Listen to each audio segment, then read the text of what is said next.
महाराष्ट्रातल्या सर्व माझ्या बौद्ध बांधवांना जय भीम, नमो बुद्धाय.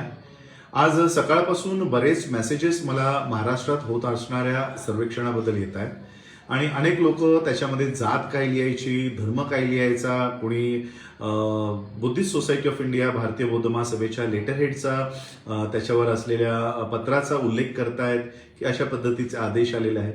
तर हे संभ्रम पसरवणारे मेसेजेस आणि संभ्रम पसरवणारे पत्र सोशल मीडियावर खूप मोठ्या प्रमाणात व्हायरल होत आहेत.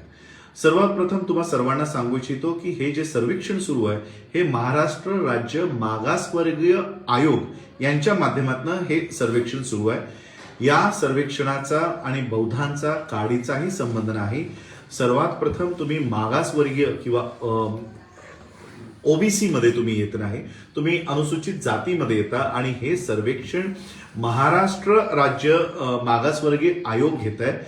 अनुसूचित राज्य महाराष्ट्र राज्य अनुसूचित आयोग करत नाहीये की ज्याच्यामध्ये तुम्हाला तुमच्या जातीची नोंद करायची आहे किंवा धर्माची नोंद करायची आहे. हे सर्वेक्षण केवळ आणि केवळ मराठा बांधवांची शैक्षणिक सामाजिक परिस्थिती लक्षात घेण्यासाठी महाराष्ट्र राज्य हे 23 जानेवारी ते 31 जानेवारी पर्यंत हे सर्वेक्षण करणार आहे आणि करते आहे. त्यासाठी बौद्धांनी त्याच्यामध्ये आमची जात दिसत नाही किंवा आमचा धर्म दिसत नाही त्याच्याशी बौद्धांचा काडीचाही संबंध नाही. जे काही गणक तुमच्या दारी येणार आहेत, तुम्ही जर आरक्षित वर्गामध्ये येत असाल तर तुमची गणना ऑटोमॅटिकली होणार नाहीये. तुम्ही त्याच्यातनं बादच होणार आहात. त्यामुळे तुम्ही त्यांना घरामध्ये घ्यायचंय की नाही घ्यायचंय हा प्रश्नच येत नाही. सॉफ्टवेअरमध्ये तुमची गणना तिथे होणारच नाही अशा पद्धतीचे ते सॉफ्टवेअर आहेत. बरीच लोक पत्र घेऊन कलेक्टरकडे जात आहेत की बौद्ध धर्माचा त्याच्यात उल्लेख नाही. महाराष्ट्र राज्य मागासवर्गीय आयोगामध्ये त्यांच्या सॉफ्टवेअरमध्ये बौद्ध धर्म तिथे कुठेही मेन्शन करण्यात आलेलं नाही. ही गणना केवळ आणि केवळ मराठा बांधवांची होते आहे. त्यामुळे बौद्ध चा त्यांच्याशी काही संबंध नाही. त्यामुळे महार लिया का मातंग लिया का चांभार लिया का ढोर लिया अनुसूचित जातीचं आरक्षण घेणाऱ्यांचं ही गणना होत नाहीये. आणि अजून एक महत्वाची तुम्हा सगळ्यांना माहिती देऊ इच्छितो, कारण खूप हौशे गौशे नवशे असे पत्र काढून लोकांमध्ये संभ्रम निर्माण करायचं काम करतायत. ज्यांना कसलीही माहिती नाही, या संपूर्ण GRची माहिती नाही, ते कसलीही माहिती न घेता अशा पद्धतीचे पत्रक काढून लोकांमध्ये संभ्रम निर्माण करायचं काम करतायत. तुमची रिझर्वेशन, तुमचं जे आरक्षण आहे हे तुम्ही उद्या महार लिहा किंवा नका लिहू, हे तुमचं जे आरक्षण ठरलेलं आहे ते तेवढंच राहणार आहे.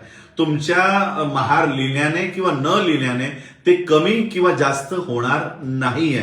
ज्या पद्धतीने आज मराठा समाजाचं सर्वेक्षण केलं जात आहे, तुमचं सर्वेक्षण ऑलरेडी संविधानामध्ये तरतूद आहे आणि म्हणून संविधानामध्ये तुमची पर्सेंटेज, तुम्ही महार लिहिलं काय आणि नाही लिहिलं काय तरी ते काही वर खाली होणारं नाहीये. आणि म्हणून ही डोक्यातून काढून टाका की आम्ही जर आज महार लिहिलं नाही तर आमचं आरक्षणाचं टक्केवारी कमी होईल किंवा टक्केवारी घसरेल.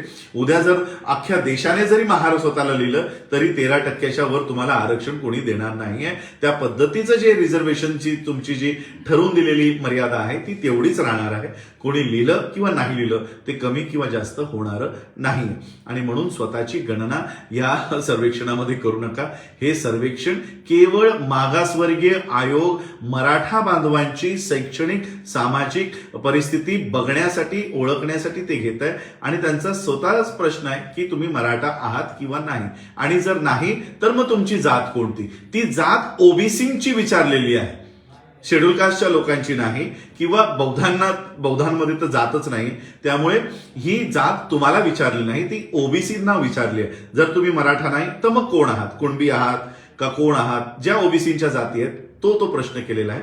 त्यामुळे या सर्वेक्षणाचा आणि तुमचा काही संबंध नाही. महाराष्ट्र राज्य मागासवर्गीय आयोगाच्या माध्यमातून हा सर्वेक्षण केवळ मराठ्यांची परिस्थिती समजण्यासाठी केलेला आहे. बौद्धांनी याच्यात पडायचं कसलंही कारण नाही. कसलंही पत्रव्यवहार कलेक्टरला करू नका की बौद्ध धर्माचा रकाना नाही किंवा कुणाच्याही बोलण्यावर की जातीमध्ये महार लिहा आणि धर्मामध्ये बौद्ध लिहा, ही जनगणना होत नाहीये. ही केवळ सर्वेक्षण सुरू आहे. तर आपण सगळे त्या पद्धतीने याच्यावर अंमलबजावणी करा. याच्याशी ही जी गणना सुरू आहे ही गणना केवळ मराठा बांधवांसाठी सुरू आहे, तुमच्यासाठी नाही. कसल्याही संभ्रमात पडू नका, कसल्याही पत्रावाला बळी पडू नका. बुद्धिस्ट सोसायटी ऑफ इंडियाचं नाव घेऊन अनेक लोक फेक पत्रव्यवहार करतायत. अनेक लोकांचा ज्यांचा भारतीय बौद्ध महासभेशी काडीचाही संबंध नाही असेही लोक सह्या मारून पत्रकं काढतायत. तर अशा लोकांपासून सावध राहा आणि अशा लोकांचे कसलंही पत्रकाला एंटरटेन करू नका, कसलंही त्याच्यावर अंमलबजावणी करू नका. एवढंच सांगायसाठी मी आजचा हा लाईव्ह व्हिडिओ केलेला आहे.